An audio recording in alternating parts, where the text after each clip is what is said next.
Ladies and gentlemen, boys and girls, welcome to another edition of Klima History. Today we're going to talk about the Middle Colonies. This is part 2 of the entire series of the 13 British colonies. So kick back, grab some popcorn, and join us on another fun-filled adventure with Klima History.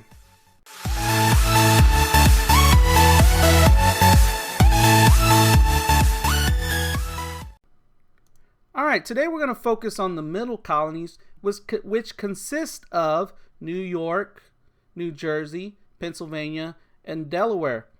Now first, let's start with New York. New York was already being colonized by the Dutch, who came over in the early 1600s, and they established a trade post in what is today Manhattan. You've heard of Manhattan Island. That's where the Twin Towers were in 9/11 that were bombed by the planes, as we call it. Planes hit them.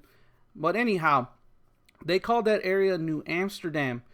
And when the British came over and started colonizing, they realized that Manhattan was a good harbor. It was good for coming in and with ships and for trade. So they basically tell the Dutch, yo, get out. And the Dutch say, okay, we'll leave. The person who was in charge of establishing this colony was James, Duke of York. He was the king's brother. Later on, he becomes King James II. But at this time, he was just the king's brother. And he established this colony, and they named it in honor of him, New York. And if you don't know, Yorkshire is a shire in England as well, so that is a royal title. Anyhow, the other important city in the Middle Colonies is Philadelphia. Now, we learned that the Quakers had established Philadelphia. A man named William Penn had came over and brought the Quakers because they were being persecuted in England for their religious beliefs. So he named the area that he founded for the Quakers the city of brotherly love in Greek. That's what it means. So Philadelphia, the city of brotherly love. Now the Quakers were different than the Puritans in New England to the north of them. They believed in religious toleration. They believed that if you were Christian, you should be able to practice your religion freely no matter what.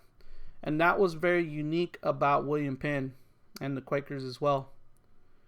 Here's a picture of William Penn and the Quakers making a treaty with the natives in the area. Can you guess which one of those fellas is William Penn?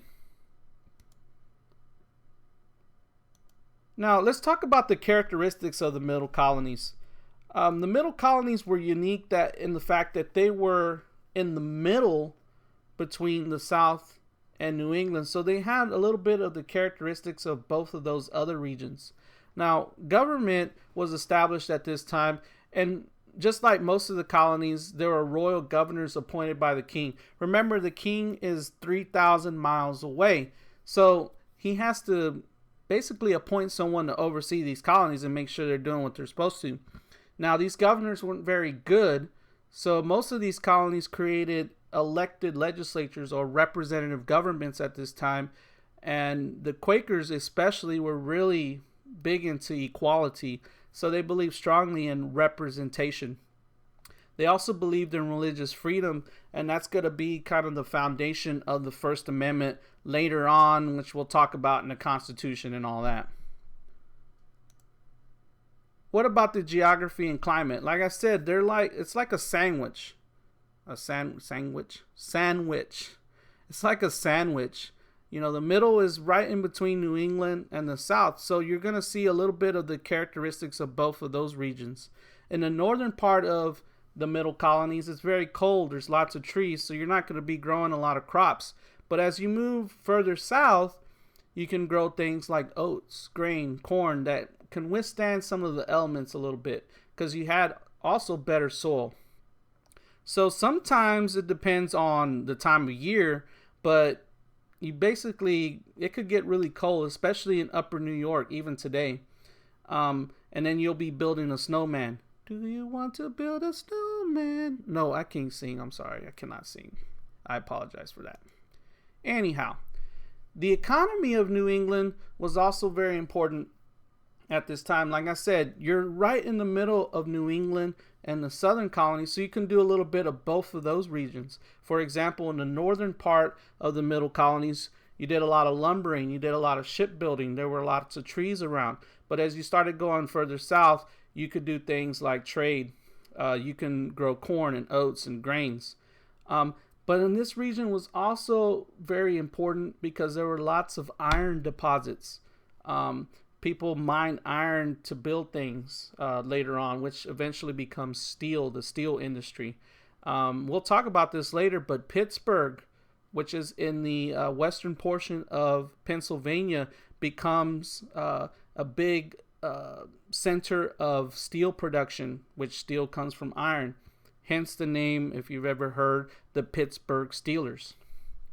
So here's some pictures of a sawmill and a grist mill. Again, you take the trees, cut them down, then you create a sawmill. And you'll see a lot of these in like very country areas. I've actually saw a sawmill in Texas here. They have some really old school sawmills, and they're still run by water. They're water powered. A grist mill as well. If you see in this picture, it's used to grind grain. And they're all powered by water. Remember, they're on the coast. They're near lots of rivers. So they use the power of water to turn these wheels, which then in turn turn other things. And there you go. You have power now. Another thing that was very important, we talked about this earlier, is religion. The Quakers came to Pennsylvania. Now, a nickname for most Quakers, they call themselves the Religious Society of Friends. What they mean by that is they believe strongly that any Christian religion was equal. Doesn't matter, your specific thought process or your ideas. A Christian is a Christian. There were also other Christian faiths around the middle colonies. For example, the Amish come over, some Lutherans come over later on. All these different Protestant religions, and the Quakers were very open to them. They allowed them to practice their religion, unlike the Puritans who said, no way, So that's basically it on the middle colonies, the characteristics, and also some of the information on those major cities like New York City and Philadelphia. In part 3, we're going to talk about the southern colonies and their characteristics as well. I hope you enjoyed this episode of Klima History, and I'll see you next time.